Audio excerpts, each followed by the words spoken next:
लोकशाहीचा बुलंद आवाज, रिपब्लिकन वार्ता महाराष्ट्र.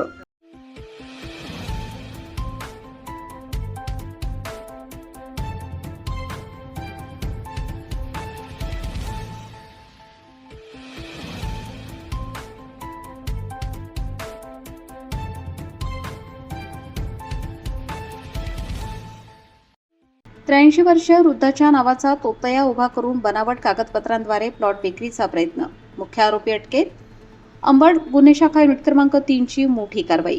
7 महिन्यांपासून फरार असलेला आरोपी जेरबंद.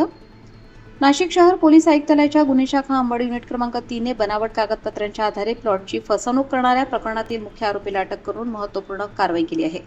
83 वर्षीय वृद्धाच्या नावाचा तोतया व्यक्ती उभा करून बनावट दस्तऐवज तयार करत प्लॉटची बेकायदेशीर विक्री केल्याप्रकरणी हा गुन्हा दाखल करण्यात आला होता. फिर्यादी सुधीर जन्म दारस गुजराती, वय 83 वर्ष, राहणार काळामारुती रोड, येवला, जिल्हा नाशिक यांच्या मालकीचा वडाळा गाव शिवारातील प्लॉट आरोपींनी संगनमताने हडप करण्याचा कट रचला.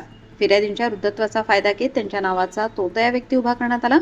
त्यानंतर बनावट सही, अंगठ्याचे ठसे आणि खोटी खरेदी विक्री कागदपत्रे तयार करून दुय्यम निबंधक कार्यालयात नोंदणी करण्यात आली. या प्रकरणी इंदिरानगर पोलीस ठाण्यात विविध कलमान्वये गुन्हा दाखल करण्यात आला होता. गुन्हा दाखल झाल्यानंतर मुख्य आरोपी प्रमोद मारुती पाटील हा सुमारे 7 महिन्यांपासून फरार होता. गोपनीय माहितीच्या आधारे गुन्हे शाखा अंबड युनिट क्रमांक 3 चे अधिकारी व कर्मचाऱ्यांनी धडक कारवाई करत 26 जून 2026 रोजी धन्वंतरी मेडिकल कॉलेज परिसरातून आरोपीला ताब्यात घेतले. पुढील चौकशीत या गुन्ह्यात इतर आरोपींचाही सहभाग असल्याचे निष्पन्न झाल्याने आरोपीला पुढील कारवाईसाठी इंदिरानगर पोलीस ठाण्याच्या ताब्यात देण्यात आले आहे.